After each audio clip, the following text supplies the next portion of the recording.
Some are so fed up with Facebook that they've called for a mass exodus, kickstarting the. But while that reaction is understandable, for many, that just isn't an option.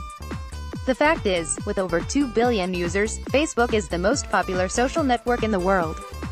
Many people, including myself, use it to keep in touch with family and friends from around the globe. It doesn't matter if my mother lives in Malaysia or if I have friends who live in Japan and Australia, I can keep in touch with all of them in just one place. Facebook's also where I learn about their birthdays, their marriage proposals, their babies and their problems.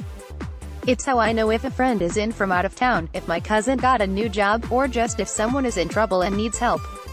I know that without Facebook, I would feel more disconnected and more isolated from the people I know. It is time. Many people rely on Facebook for employment as well as community support.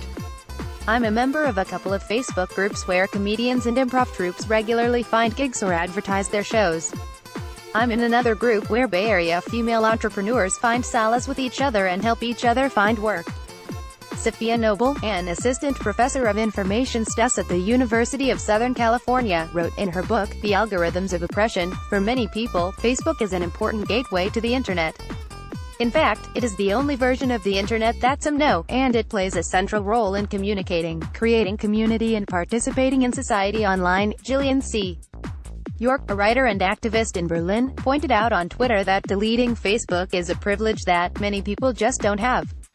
She notes that those with disabilities or illnesses, people with families across borders, young queer and trans folks and many others will lose their support network if Facebook were to go away. I would love to leave Facebook, and if you can afford to, do it. Lots of folks tell me it would be a great loss for them, because it's where their community is. Unicorn Face Jillian, at Gillian C. York, March 20, 2018. If people use social media to actively maintain relationships and create connections, Facebook can improve our well-being. Melanie C. Green, Associate Professor and Director of Graduate Studies for the Department of Communication at the University of Buffalo, told Engadget. Facebook can also have a negative influence, she added, if, for example, people compare themselves to others and then feel worse about themselves. But leaving Facebook still isn't as easy as just, well, deleting your account. The challenge with leaving Facebook is that it's a collective action problem, Green said. Lots of people may want to leave, but since there is not a clear alternative platform that everyone can move to at once, it's hard to give up those connections.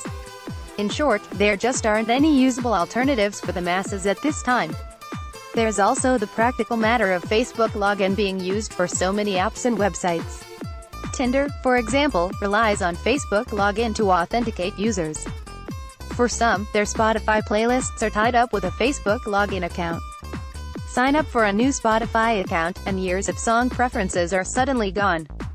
Sure, that doesn't sound like a big deal, but could be enough inconvenience for people to not delete their Facebook accounts. It also bears remembering that deleting your Facebook account while keeping your Instagram and WhatsApp accounts won't exactly rid you from Facebook's data-collecting ways.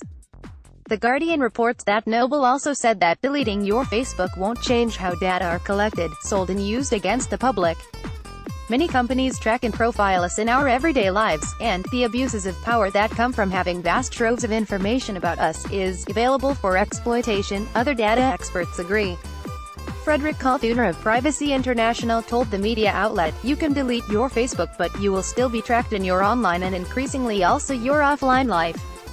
Mobile phones are, by definition, a tracking device. That's why York, Noble and others like them are strongly pushing for international standards and regulations, to at least make sure that companies like Facebook are accountable for their actions.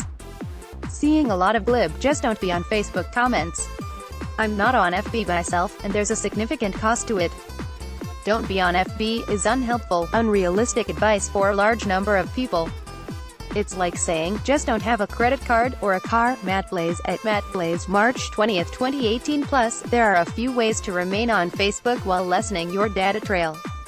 You can, for example, revoke permission from certain third-party apps in the Apps tab under Settings.